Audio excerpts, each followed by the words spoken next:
Assalamualaikum warahmatullahi wabarakatuh. Perkenalkan, nama saya Fitria Ayuning Tias dari kelas MKS 1C NIM 126406202127. Saya akan menjelaskan materi-materi guna untuk memenuhi tugas ujian akhir semester. Yang pertama yaitu filsafat aliran modern dan pemikiran.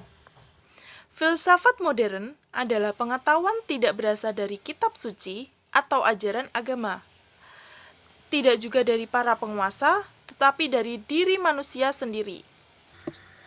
Waktu munculnya filsafat modern adalah pada abad ke-17 hingga awal abad ke-20 di Eropa Barat dan Amerika Utara. Namun, dapat dikatakan bahwa abad pertengahan itu berakhir pada abad 15 dan 16 atau pada akhir masa Renaissance.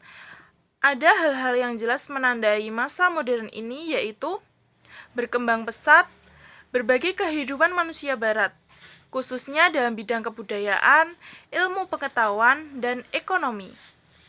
Aliran filsafat modern yang pertama yaitu materialisme, yang kedua dualisme, ketiga empirisme, keempat rasionalisme, kelima idealisme, keenam renaissance, ketujuh kantianisme, 8 pragmatisme, 9 eksistensialisme, 10 positivisme, 11 ateisme.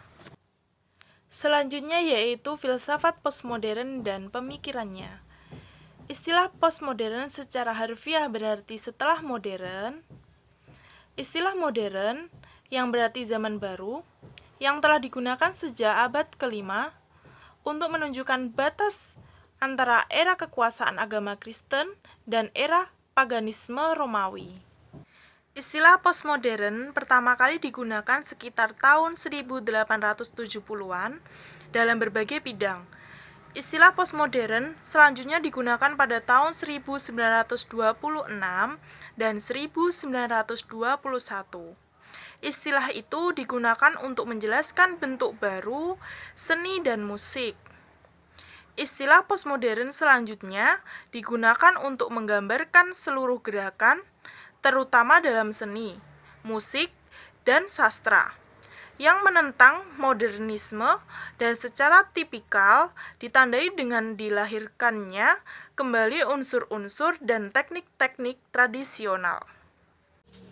Teori postmodern atau postmodernis merupakan sebuah gerakan intelektual yang lahir sebagai respon terhadap beberapa tema yang ditemukan oleh kaum modern atau modernis yang diartikulasikan pertama kali selama masa pencerahan.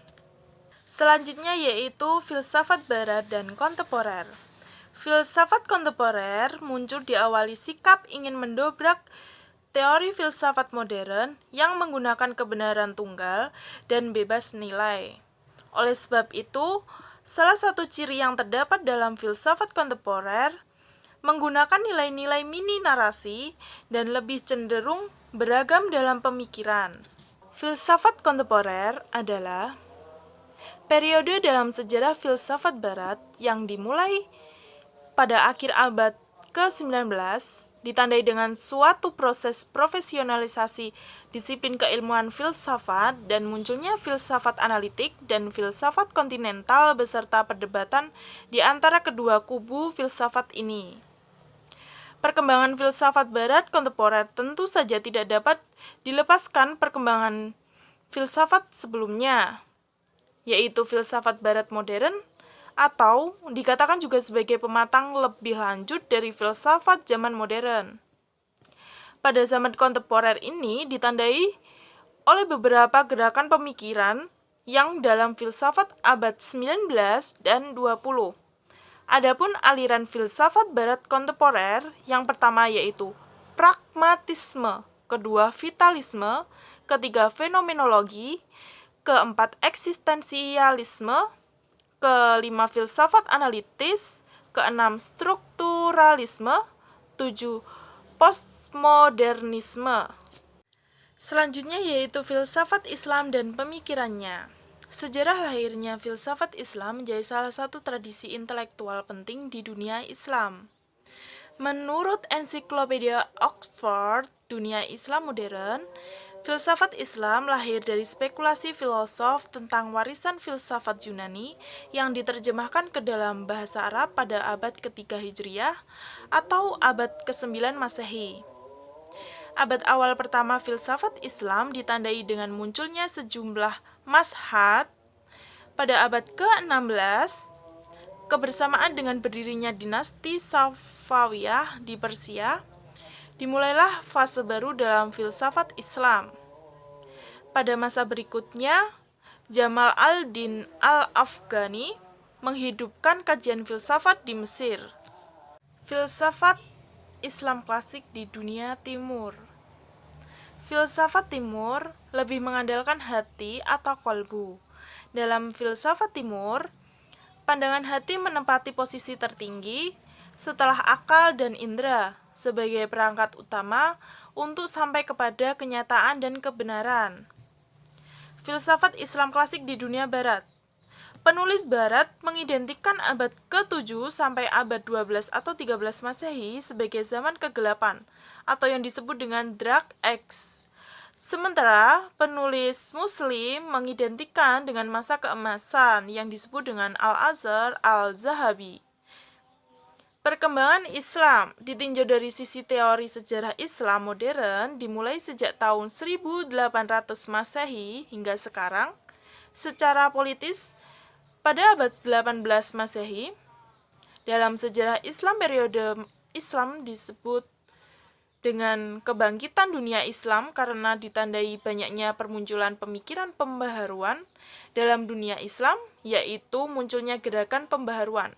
Dalam gerakan pembaharuan sangat lekat dengan politik. Selanjutnya yaitu filsafat Jawa dan pemikirannya. Yang pertama ada mitisme dan mitologis.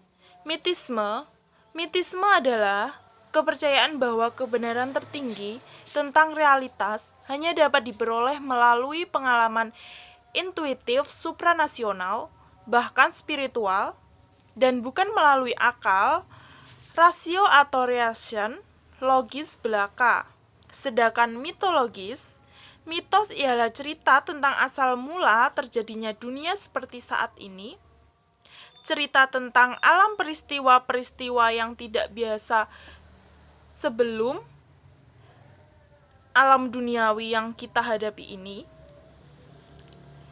Adapun ciri-ciri dari mitos di kehidupan orang Jawa antara lain yang pertama ada mitos sering memiliki sifat suci atau sakral. Kedua, mitos hanya dapat dijumpai dunia mitos, bukan dalam kehidupan sehari-hari.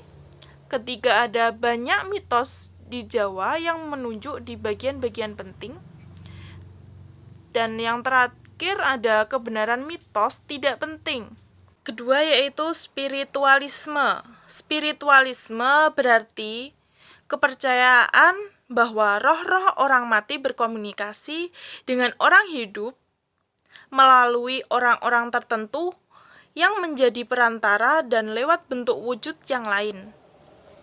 Adapun tokoh-tokoh aliran ini adalah Plato dan Leibniz.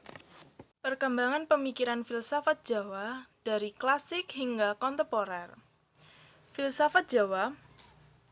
Dalam tulisannya, pokok-pokok filsafat Jawa dimaknai sebagai filsafat yang menekan pentingnya kesempurnaan hidup.